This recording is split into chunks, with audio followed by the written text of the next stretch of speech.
সবাই বলছে যে কংগ্রেস এবং ধরেন আসলে আমাদের আমরা পেস বোলিং ইউনিট যারা আছে আমরা সবাই ধরেন ভাই ব্রাদার। সো একসাথে আমরা একজন কোন ফ্র্যাঞ্চাইজিতে টিম পেলে আমরা সবাই হ্যাপি হই। সো এই জিনিসটা ধরেন সবাই কংগ্রেস জানাইছে। আপনি যখন নতুন ফ্র্যাঞ্চাইজি লিগে যাবেন কিংবা কোথাও ফ্র্যাঞ্চাইজি বাইরে খেলতে যাবেন, ওখানে অনেক কিছু শেখার থাকে, অনেক বাইরের প্লেয়ার থাকে, তো তাদের সাথে মিশলে অনেক কিছু শেখা যায় এবং এক্সপিরিয়েন্সটা অনেক হাই লেভেলে হয়। না আপনার সঙ্গে একটু পিএসএল নিয়ে ছোট্ট একটা আড্ডা দিতে চাই। পিএসএল এ দল পেলেন, কতটা খুশি সব মিলে? যদিও খুশির ব্যাপারটা আরও আগে জিজ্ঞেস করলে ভালো হতো। ওভারঅল আলহামদুলিল্লাহ, ওভারঅল শুক্রিয়া আদায় করতে চাই। আর একটা অপরচুনিটি আসছে, অপরচুনিটিটা আমি কাজে লাগাতে চাই। ইনশাল্লাহ ভালো কিছু করার চেষ্টা করব। পাকিস্তানকে বলা হয় মানে পেসারদের স্বর্গরাজ্য, যেখানে শোয়েব আক্তার থেকে শুরু করে ওয়াকার, ওয়াসিম, অনেক বড় বড় পেসার এসেছে। সেখানে আরেকবার খেলতে যাওয়া, আগেরবার পিএসএল আপনি খেলতে গিয়েছেন, শেখার অনেক সুযোগ ছিল। এবার কেমন দেখছেন?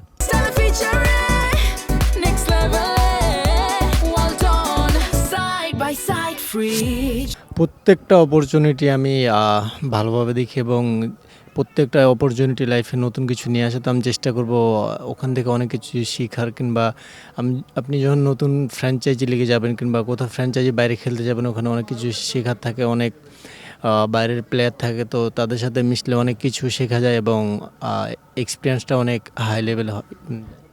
টিমের কারোর সঙ্গে কথা হয়েছে কিনা?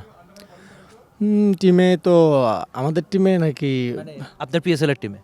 হ্যাঁ, ও টিম ম্যানেজমেন্টের সাথে কথা হয়েছে, তাদের সাথে সবসময় কমিউনিকেট হয়, কথা হয়। তো সেটা পিএসএলের পরে গেলে বোঝা যাবে। আর বাংলাদেশ টিম থেকে যখন পিএসএল এ ডাক পেলেন, বাংলাদেশ টিমের পেসাররা বা আপনাদের যে পেসারদের গ্রুপ রয়েছে, সেখানে বাকিরা কে কি বলছিল? সবাই বলছে যে কংগ্রেস এবং ধরেন আসলে আমাদের আমরা পেস বোলিং ইউনিট যারা আছে আমরা সবাই ধরেন ভাই ব্রাদার। সো একসাথে আমরা একজন কোন ফ্র্যাঞ্চাইজিতে টিম পেলে আমরা সবাই হ্যাপি হই। সো এই জিনিসটা ধরেন সবাই কংগ্রেস জানাইছে। প্রশ্নটা আমি রিশাদকেও করেছিলাম, আপনাকেও করতে চাই যে পাকিস্তানের আগের বার আপনাদের একটা অদ্ভুত এক্সপিরিয়েন্স হয়েছিল সব মিলিয়ে, এবার তো নিশ্চয়ই যেতে কোনো সমস্যা থাকবে না বা যাবেনি? হ্যাঁ, অবশ্যই কোনো সমস্যা নাই। এর আগের বারও কোনো সমস্যা ছিল না। বাট দেখেন, এ ধরেন অনেক কিছু আমাদের হাতে থাকে না। সো অবশ্যই ইনশাল্লাহ যাব। আমার শেষ প্রশ্ন, অনেকেই বলছেন হাইড্রানার গতি নাকি কমে গিয়েছে, তাদের জন্য কোনো মেসেজ? না, আমি সবসময় মাঠে প্রুভ করতে ভালোবাসি। থ্যাংক ইউ সো মাচ, অনেক বেশি শুভকামনা থাকলো। For more updates, subscribe to our YouTube channel and click on the bell icon. Follow us on Facebook and Instagram. Download T-Sports app to enjoy exciting games and highlights.